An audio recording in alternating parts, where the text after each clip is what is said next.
¿qué tal? Estamos con el doctor Viana, que es candidato a la vicepresidencia de la República por el Partido Verde Animalista. Yo soy el doctor Raúl Menéndez. Marcel Mateo. Somos una organización de papás y bueno, estamos haciendo un paseo por los diferentes candidatos para ver qué opinan sobre la situación de la minoridad, la vulneración de derechos, la situación de los padres, y nos vamos a volcar a hacerle preguntas al candidato a ver qué opina sobre el tema y sobre la situación que estamos viviendo varios papás que tenemos conflictos con nuestras ex, y el tema que por lo general se toman medidas cautelares en donde pasan varios años, incluso varios meses, sin ver a nuestros hijos por medidas cautelares que se toman prácticamente violando nuestros derechos, así como el de los niños. Por eso vamos a presentar al doctor. ¿Qué tal? Buenas tardes.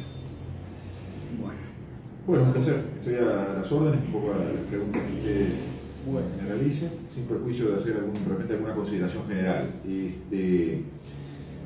Nosotros somos un partido recién formado, digamos, ¿no?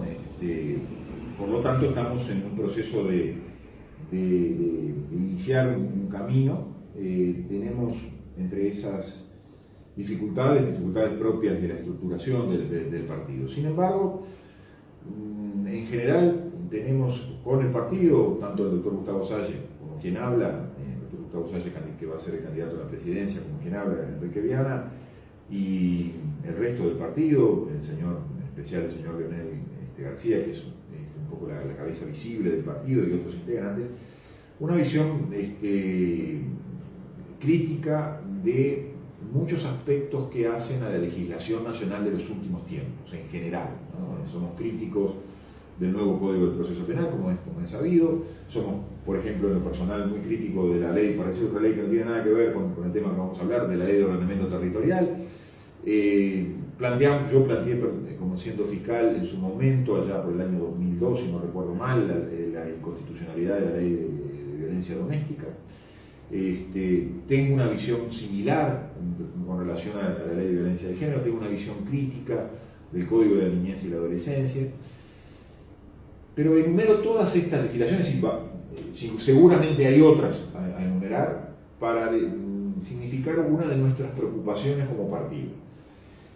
Nosotros entendemos que en los últimos tiempos, quizás no exclusivamente atado a los años en que ha sido gobierno el Frente Amplio, sino que esto viene de antes, la propia ley de violencia doméstica vino de antes, impulsada entre otros fuertemente por el Frente Amplio, pero en general toda esa legislación ha tenido el apoyo de casi todo el espectro político establecido del Parlamento. Tenemos una visión muy negativa y pretendemos como partido iniciar, si es que llegamos al poder o si es que llegamos a las bancas respectivas en el Parlamento, iniciar lo que nosotros llamamos una acción reconstituyente, es decir, un proceso de reconstitucionalización del Uruguay, del país, volver al cumplimiento de la Constitución, porque creemos que toda esta legislación que mencionábamos, ordenamiento territorial, nuevo Código del Proceso Penal, ley de violencia doméstica y tantísimas otras, fueron lo que nosotros llamamos leyes atajo, sin ir a una reforma constitucional, eludir el camino de la reforma constitucional, porque supone, entre otras cosas, consultar al pueblo en cualquiera de los 4 procedimientos previstos en la Constitución, para no consultar al pueblo de algunas modificaciones que habría que hacer a la Constitución, algunas aceptables, otras no, se optó por ir el camino de una ley, de las leyes inconstitucionales. Estamos frente a un conjunto de leyes inconstitucionales que han desestructurado la Constitución de la República. Por eso es que una de nuestras acciones más importantes, de nuestras propuestas más importantes, es iniciar un proceso reconstituyente, una acción de reconstitucionalización del país, volver al cumplimiento de la Constitución, hacer exigible el cumplimiento, cumplir y hacer exigible el cumplimiento de la Constitución de la República. Esa es una introducción, por eso este tema lo tenemos en cuenta, lo hemos estudiado, lo hemos conversado muchas veces con el doctor Salle. Lo manejamos en grandes términos en 3 planos: un plano jurídico, donde entendemos que hay muchas de las disposiciones de la ley de violencia doméstica y hay muchas de las disposiciones de la ley de violencia de género que colisionan con la Constitución de la República. quizás las podamos resumir en este pensamiento, con una intención muchas veces noble de evitar la agresión a nivel doméstico, con la intención de proteger de determinados derechos humanos. Lo que se escribe con la mano se termina borrando con el codo, es decir, en el afán de proteger determinados derechos humanos se violan otros derechos humanos. Por ejemplo, entre otros, el famoso debido proceso, que hace, entre otras cosas, a la igualdad de partes a la hora de enfrentar un juicio. Sin perjuicio de profundizar en eso, tenemos un segundo plano, que es el plano ideológico. Nosotros observamos a nivel del Estado, yo lo observé, incluso lo cuestioné en su momento cuando todavía era fiscal, a nivel de la Fiscalía General, este engendro llamado Fiscalía General, un impulso muy importante desde el punto de vista ideológico por imponer determinadas ideas, por hacer proselitismo a favor de una ideología que se podrá llamar ideología de género, perspectiva de género. La sola comprensión de que el Estado quiere imponer una ideología o imponer una perspectiva supone que rechaza otro tipo de sistemas de ideas y que abomina otro tipo de perspectivas. Y eso está prohibido en la Constitución. El artículo 58 y 59 de la Constitución, el proselitismo está prohibido, y eso es lo que uno observa en la actuación administrativa del Estado, pongo como ejemplo el de la Fiscalía General. También lo observa en la propia legislación. Y creo que la más notoria es la legislación reciente de la Ley de Violencia de Género, donde prácticamente la mitad del texto legal es prácticamente un panfleto ideológico, un panfleto político, si queremos. Creemos que eso es muy grave, porque vivimos en un Estado laico que justamente se ha dado para sí, entre otras obligaciones, por ejemplo, no imponer un sistema de ideas en materia religiosa. Y tenemos disposiciones constitucionales que prohíben justamente ese proselitismo. Por lo tanto, creemos que este es otro plano donde hay que atender especialmente los problemas que están generados. Y el tercer plano es el plano de la realidad. Normalmente lo que uno observa quienes están a favor de esta legislación es decir, esto es para solucionar tales y cuales problemas, para reducir el fin principal sería para reducir los niveles de violencia a nivel de pareja en el territorio nacional. Y lo que ha demostrado desde la aplicación de la ley hasta nuestros días es que los niveles de agresividad han ido en aumento. Entonces tenemos que cuestionarnos, yo lo dije en su momento en el 2002, si la ley, en lugar de impedir, de ser una ley que buscara la prevención, no terminaba siendo una ley que provocaba aún más violencia de la que venía ya existiendo. La otra comprobación que uno hace en el plano de la realidad es el conjunto de situaciones sin resolver, el conjunto de situaciones que quedan a mitad de camino, con el perjuicio para una de las partes en juicio sin que se llegue a una definición judicial del tema, la utilización del sistema judicial para que una de las partes fleche la cancha, ¿no? Y en un país que se digne ser un Estado republicano, no puede haber canchas flechadas de ningún tipo, de ningún tema. Y lo que se creó a través de esta legislación, en la realidad, en la práctica, el resultado final ha sido el de canchas flechadas, el de jurisdicción de los juzgados, por ejemplo, de violencia doméstica, donde los propios jueces le dicen a las partes que en esa jurisdicción la mujer siempre tiene la razón, por ejemplo, ¿no? Lo cual es un disparate, y que lo diga un juez, como me lo dijo a mí, no voy a mencionar quién, es más disparate todavía. Pero ese plano todavía hoy se complica aún más, porque a partir de la vigencia de la Ley de Violencia de Género se transporta parte de la jurisdicción que tenían los jueces, que podría uno decir, bueno, es un tercero imparcial, tiene la cancha flechada, pero es un tercero imparcial. Hoy directamente se ha pasado esa jurisdicción a la Fiscalía General.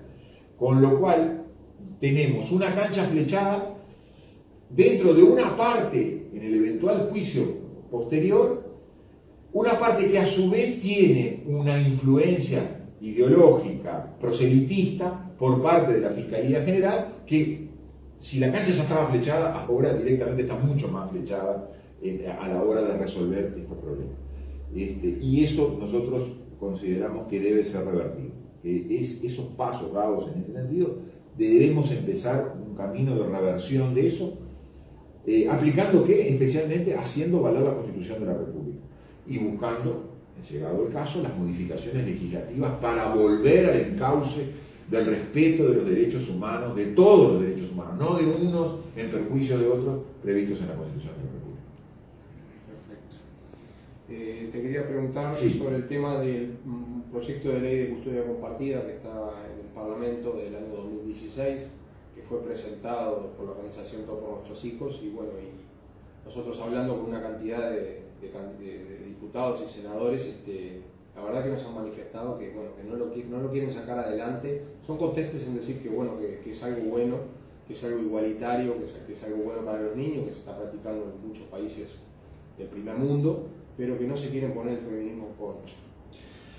Sí, yo creo que nosotros, en mi caso personal como fiscal, nosotros fuimos de los primeros, creo que del Ministerio Público del primero, que planteamos en alguna hipótesis judicial la posibilidad de ir a un régimen de tenencia compartida o de custodia compartida. El proyecto quizás podría merecerme alguna objeción, pero desde el punto de vista de la técnica legislativa, ¿no? Yo creo que la legislación hoy, incluso el propio Código de la Niñez y la Adolescencia, que vuelve a tratar el tema de la tenencia, saliendo un poco de los carriles, aunque sigue todavía algunas normas del Código Civil siendo vigentes, yo creo que hoy ya de por sí, sin un texto, permitiría a los jueces aplicar un régimen. Por eso fue que yo lo pedí en su momento, porque entendía que la legislación actual permitiría aplicar un régimen de tenencia, o que un juez pudiera imponer un régimen de tenencia o de custodia compartida, o pudiera homologar judicialmente el planteo de las partes en ese sentido.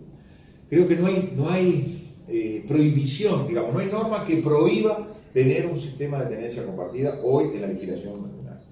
Si se quiere de alguna manera quitarle el temor a los jueces o de alguna manera abrir la puerta de una forma más definida de que una tenencia por compartida con un texto legal muy sencillo que puede ser incorporado al Código Civil o a la propia Código de la Niñez y la Adolescencia, yo soy proclive a que se lo haga, para definir las cosas y para que el juez las tenga claras. A mi juicio, los jueces hoy pueden aplicar régimen de tenencia compartida. No necesita una norma adicional. Pero si es necesaria una norma adicional, bienvenido. Buscaremos un texto que nos conforme, pero estamos dispuestos a promoverlo. Creemos que es una solución más, no quiere decir que sea la única solución. Y creemos que es una solución que no debería agraviar al feminismo, por ejemplo. ¿Por qué? Porque es una solución que respeta la igualdad de la ley. Entonces, en la medida que respeta el principio de igualdad de la ley, beneficia a unos y a otros. Puede ser una solución, yo insisto, muy probablemente no sea la solución para un gran número de casos, pero sí para algunos casos. Y si, fíjense ustedes, si el propio Código de la Niñez prevé como sanción el quite de la tenencia a un padre que no cumple con el régimen de visitas, es un argumento suficiente para decir, bueno, si la ley prevé lo más, puede prever lo menos, que es, entre otras cosas, que la tenencia sea compartida. Obviamente que los mecanismos de tenencia compartida pueden tener alguna crítica o pueden tener un lado colateral, daños colaterales, ¿no? Contraindicaciones, diríamos, desde el punto de vista médico. Pero lo cierto es que procesos como uno ha observado durante mucho tiempo, donde se eternizan las discusiones y donde el niño pasa a ser prácticamente, contra lo que se pretende, un objeto de disputa entre los padres, quizás en algún caso los mecanismos de tenencia compartidos puedan ser pueden ser una solución. Yo creo que en estos temas hay que darle a los jueces el mayor conjunto de herramientas posibles. Y en cuanto a esas herramientas supongan no atribuir una cancha flechada, no atribuir un desequilibrio en la situación, mejor aún. Nosotros tenemos una idea, personal tengo otra idea que para mí es muy importante manejar en este tema, es crear lo que yo siempre entendí que debió haberse creado en materia de familia. Siempre se habló que la mediación, los mecanismos de mediación y de conciliación en el mundo se aplican a dos grandes materias. Una es familia y otra es laboral, proceso laboral. Aquí, esta ideología, este conjunto de ideas de la ideología de género y algunas asociadas a la misma, niegan la posibilidad de la mediación y de la conciliación. Nosotros creemos que el Poder Judicial está saturado de asuntos y que podría haber una instancia previa de conciliación y mediación en muchos casos, que no tendría por qué estar asignada ni siquiera a jueces. En algún momento, algunos de las personas que promovieron la ley de violencia doméstica me dijeron a mí en algún debate que tuvimos, nosotros no teníamos, sobre todo gente que venía de las asistentes sociales, psicólogos, no teníamos la idea de judicializar, pero quienes impusieron la idea de judicializar eran una juez y una fiscal, que no las mencionaremos, pero de aquel momento.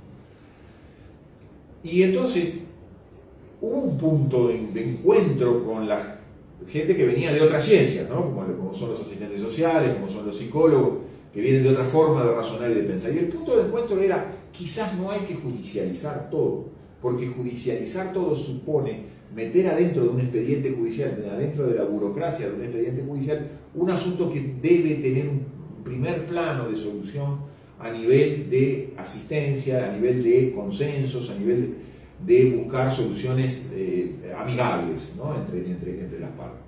Yo creo que esa es otra idea que nosotros queremos insistir, buscar una especie de tamiz inicial en muchas de las denuncias que suponga, eso sí, cuando el conflicto no se pueda solucionar o cuando existan situaciones de riesgo, de daño, sí, por supuesto, con la intervención del juez, porque ahí el juez va a tener que tomar algunas medidas, incluso restrictivas de la libertad.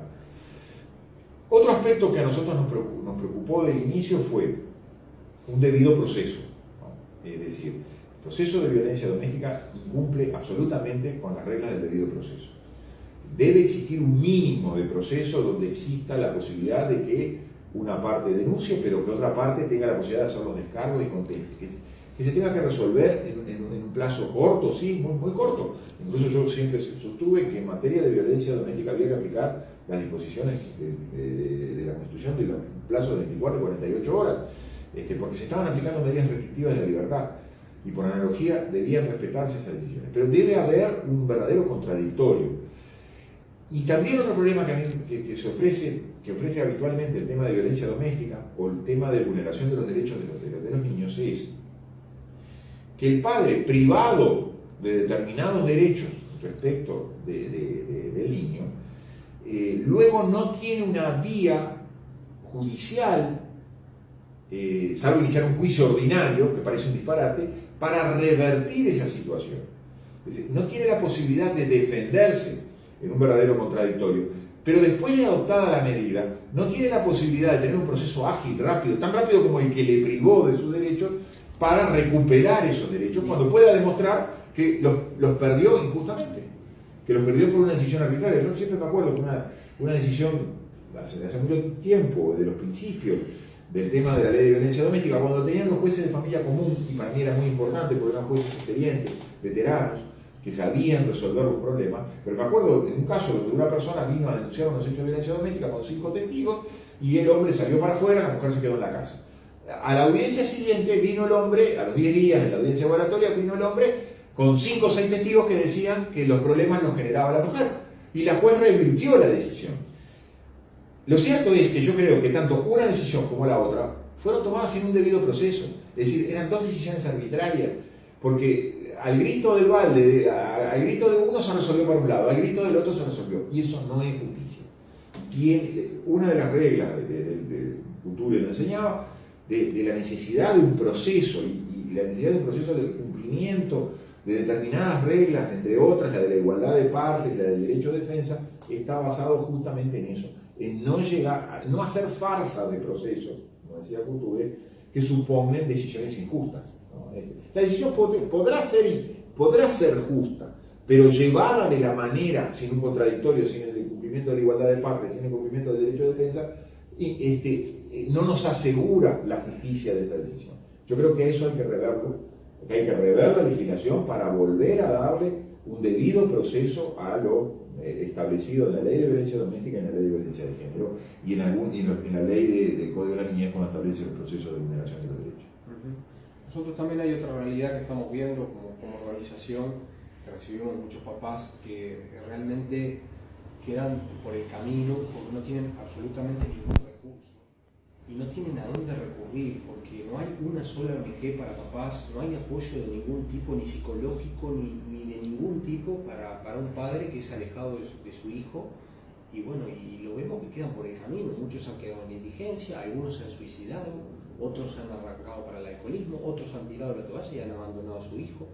Entonces es un tema que nos preocupa porque vemos también un cierto desbalanceo ahí de las políticas del Estado. Correcto. Respecto a... Correcto, yo comparto eso también, pero sigo insistiendo en que, digamos, eso que son es consecuencia de no haber tenido la posibilidad de defenderse correctamente. Si nosotros conseguimos un proceso que sea verdaderamente justo, que hable de igualdad de partes, que permita un verdadero contradictorio, que le permita al individuo defender y expresar sus descargos, que le permita revertir las decisiones judiciales cuando las decisiones judiciales se toman en determinado momento, a veces apresuradas y correctamente tomadas con diligencia y de forma apresurada para evitar un daño, pero luego tener la posibilidad de, en un proceso ágil, poder revertir esa decisión.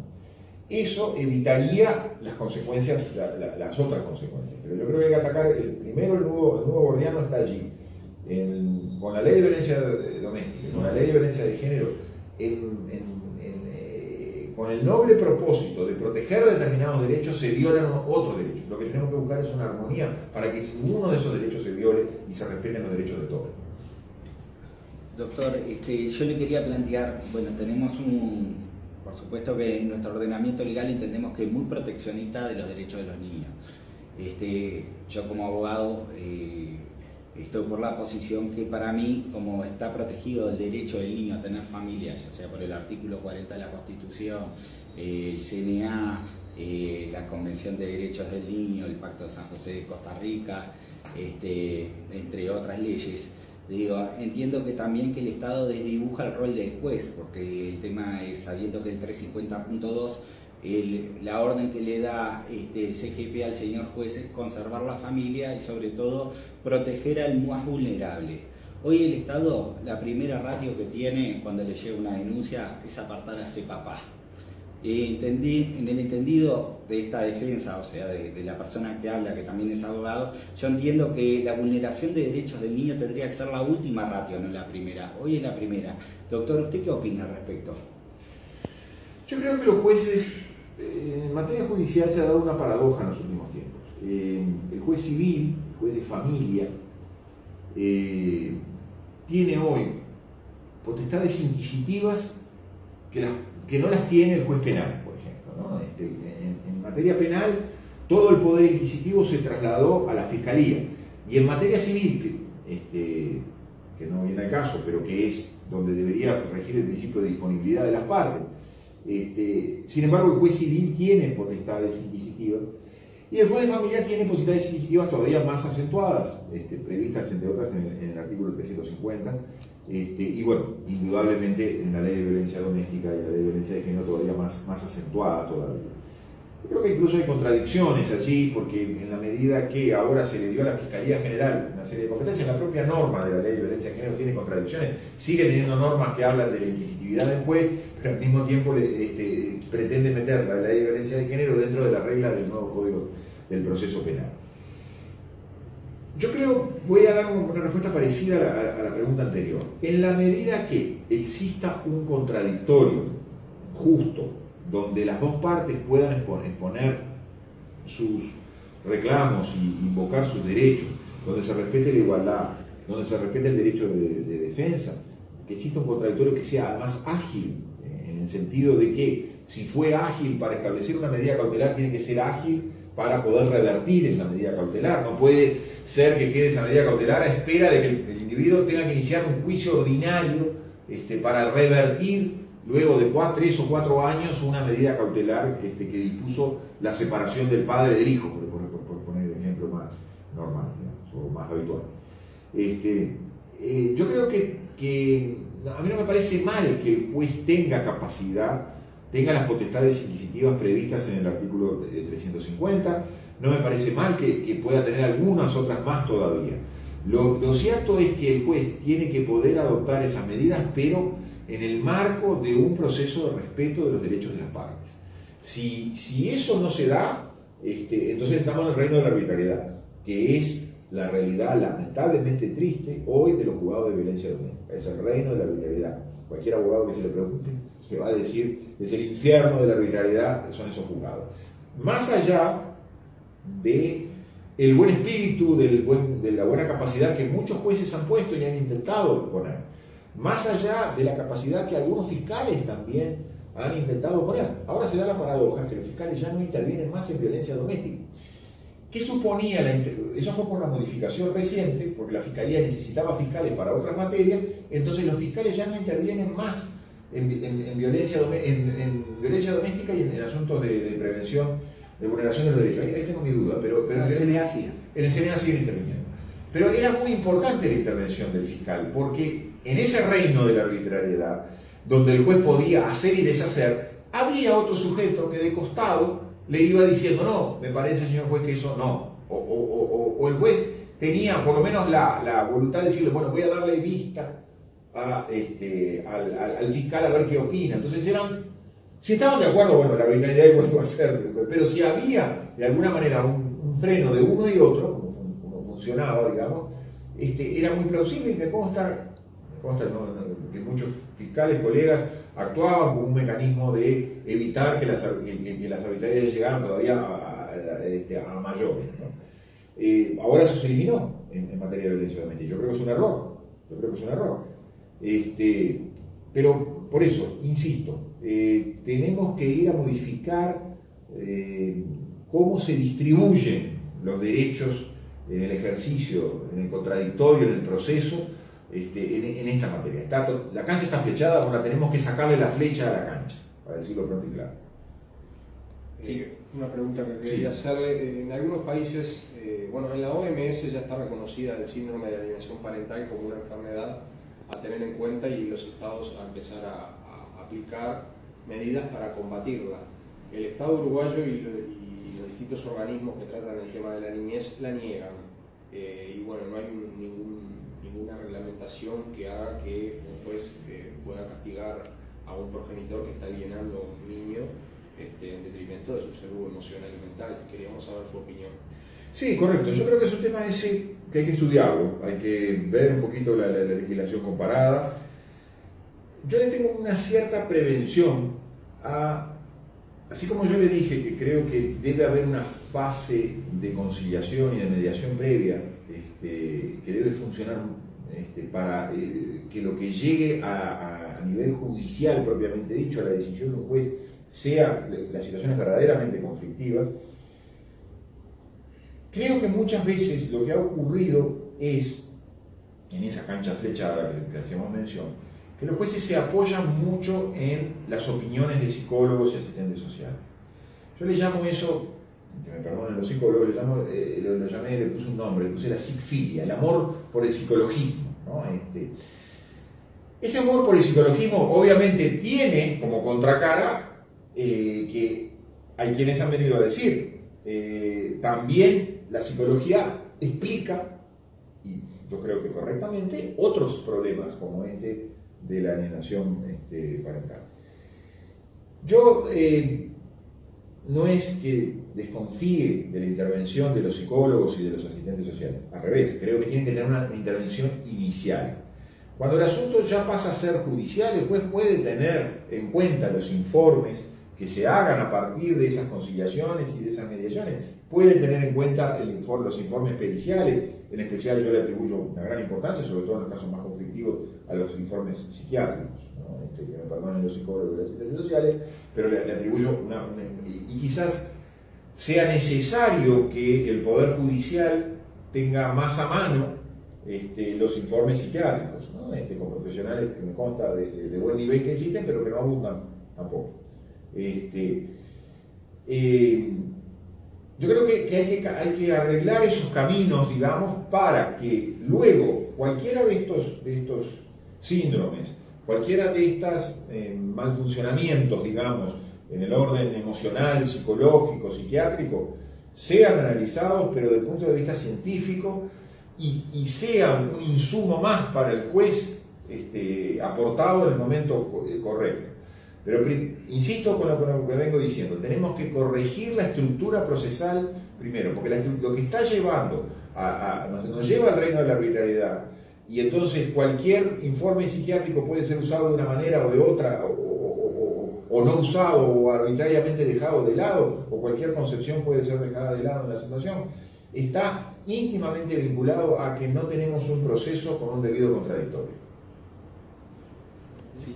Dígame, doctor, ¿usted qué le parece la falta de protocolos en violencia doméstica que tiene el juez? Porque nosotros es de conocimiento público que la Suprema Corte de Justicia no existe un protocolo para violencia doméstica. Si bien existe una ley, el juez es discrecional lo que hace a su arbitrio, a su antojo, y sobre todo metiéndose en competencias en las que no tiene conocimiento, como en el área psicológica, psiquiátrica, etc.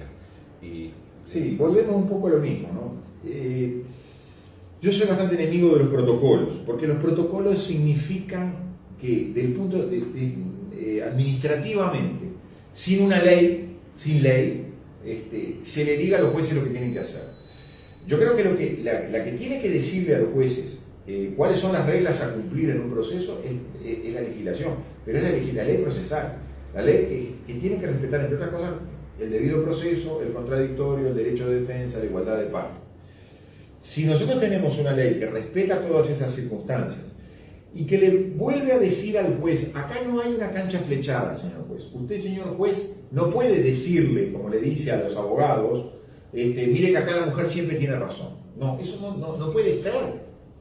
Lo que pasa es que cuando creamos una jurisdicción, vamos a llamarlo, de violencia doméstica o de derechos vulnerados de los menores, donde no hay debido proceso, le dijimos al juez, usted puede ser arbitrario, usted tiene toda esa discrecionalidad, usted no tiene protocolo, porque en realidad lo que no tiene usted es una ley que cumpla con el debido proceso, tiene una ley inconstitucional. Entonces, en la medida que usted tiene la discrecionalidad es igual a arbitrariedad, cuando hablamos en materia judicial. Entonces, cuando usted no tiene reglas a cumplir, le estamos mandando un mensaje, con la ideología pesando en gran medida, pero le estamos mandando un mensaje al juez que le estamos diciendo lo que me dijo a mí un juez. Acá la cancha está flechada, acá la mujer siempre tiene la razón. Y no es porque la mujer tenga la razón o el hombre tenga la razón. Ni la mujer tiene siempre la razón, ni el hombre siempre tiene la razón. La verdad la tiene que buscar usted, señor juez. Pero la verdad la tiene que buscar usted a través de un debido proceso que le dé la oportunidad igualitaria a las dos partes de ir presentando sus posturas, y usted sí, en determinado momento, como tercero imparcial, no como un individuo que flecha la cancha y que se coloca de un lado, usted tomar una decisión y decir, yo entiendo que la verdad es esta, y por tanto la verdad es esta, los hechos son estos, y por consecuencia aplico este derecho. Pero usted solo puede llegar a una conclusión razonada y justa si hay un previo debido proceso, y eso es lo que se está incumpliendo. Por eso yo insisto, hasta tanto no volvamos al cumplimiento de la Constitución, al cumplimiento de los derechos del debido proceso, hasta tanto no hagamos desaparecer estos dos mamarrachos que son los procesos establecidos en la ley de violencia doméstica y en el Código de la Niñez y en la ley de violencia de género, vamos a seguir teniendo decisiones injustas. Sí. Doctor, yo le quería plantear una interrogante, porque lo que estamos observando generalmente en los procesos de violencia de género o violencia doméstica, depende de cuándo se haya iniciado el otro, es violaciones a la propia ley procesal establecida por esas propias leyes. Por ejemplo, generalmente vemos que los jueces de violencia doméstica o violencia de género no aplican CNA. Por ejemplo, el artículo 118 del CNA dice que en un caso de vulneración de derechos es un procedimiento incidental fuera de audiencia con un traslado a la otra parte. Por eso es lo que le queremos hacer transmitir, que el tema es lo que vemos es que no existe ese traslado de los días, que no existe ese derecho de defensa, que el tema que se vulnera los derechos de los niños, estamos cansados de ver que se hacen procesos de violencia doméstica o de violencia de género donde se toman medidas con los niños. Por ejemplo, con la ley nueva de violencia de género se toman medidas de apartamiento de padres con hijos sin armar un CNA, que entendemos que es violatorio de los derechos del niño, y entendemos que el tema que se deroga específicamente, el tema procesal, el CGP, digo, y que estamos en un vacío muy grande de derechos, porque estamos en una gran isla. ¿Usted qué opina, doctor? No, concuerdo. La ley de violencia doméstica, que es la más antigua de toda esta legislación, ya nació renga, nació mal. Yo por eso planteé su inconstitucionalidad, no tuve eco en las decisiones de la Suprema Corte de Justicia. Incluso me recuerdo que en aquel momento en la inconstitucionalidad yo hice una cita muy importante del profesor Zaffaroni, un hombre que no puede ser identificado como un hombre de derecha, todo lo contrario, donde él ya alertaba cómo en el derecho penal y fuera del derecho penal se aplicaban lo que él llama penas latentes o penas encubiertas. Es decir, utilizando a jueces que no son jueces penales, jueces de familia, utilizando en algunos aspectos una legislación híbrida entre familia, medidas cautelares y una especie de jurisdicción de prevención, que yo no la critico, pero utilizando todos esos conceptos, lo que se terminó haciendo fue